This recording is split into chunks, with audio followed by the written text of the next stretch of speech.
So Abby, now tell the jury, what did you see right before you were shot that day on January 6, 2023?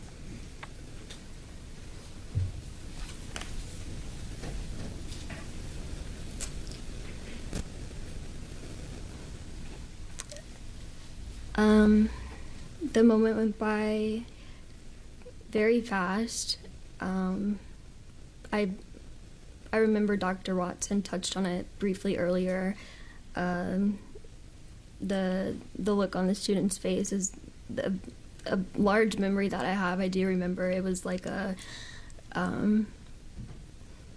very blank look, but it wasn't a blank look at all on his face.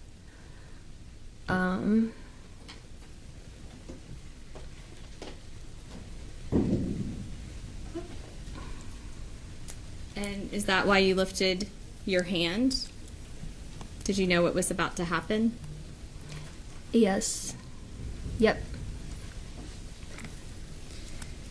And what is the last thing you remember that day at the school?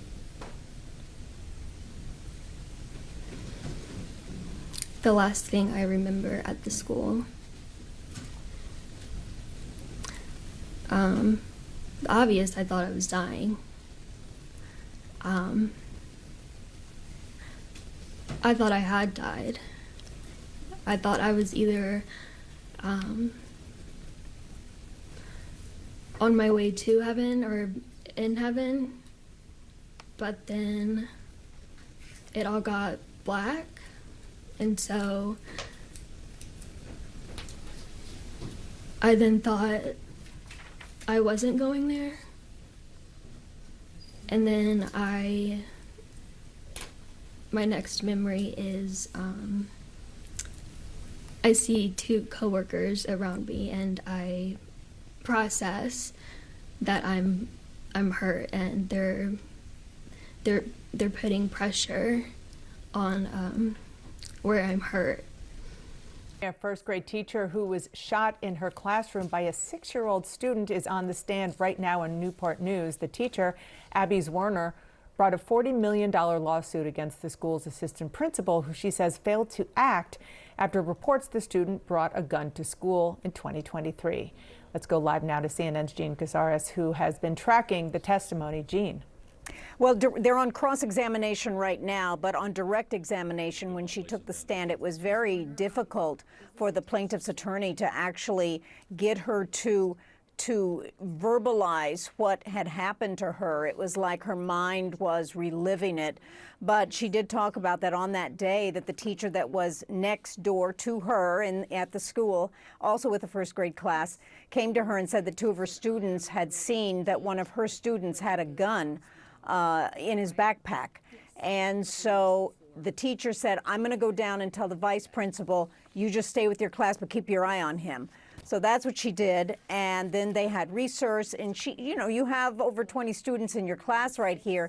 She kept watching him, observing him. She didn't realize that other teachers were asking the vice principal, who is the defendant, by the way, her name is Ebony Parker, to do something, because she was in charge of crisis management at the school. That's what she was trained for as the vice principal, as the administrator. She was to handle something like this. So as you see, Abby kept teaching her class, believing that word was getting to the vice principal and the vice principal would do something. Well, nothing was done. And finally, she testified that she saw that gun and she was shot. She went black. She thought she was dying.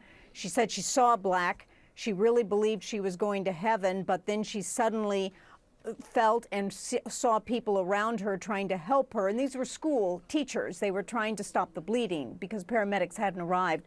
And she realized that she was alive. Now, on cross-examination, the focus is really to place the responsibility on Abby. Why didn't Abby go down to the vice principal? Why didn't Abby go to the child and ask the child, do you have a gun on you? So they're really blaming the victim in a sense, but this is, she's trying to defend Ebony Parker, trying to defend in this litigation. And so how will that fare with the jury? Because she's definitely emotionally disturbed from this. You see it in her eyes and the soul of her eyes.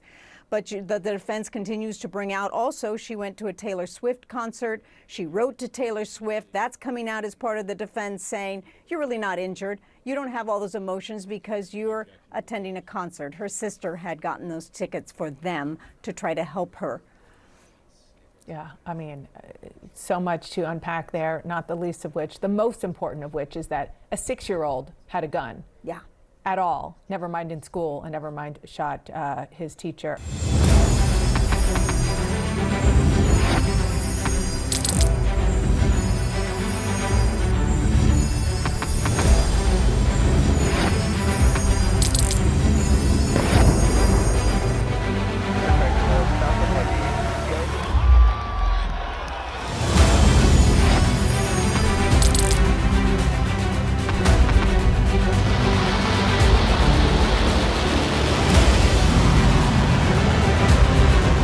Been fighting so long and so hard that they don't know what the they're doing.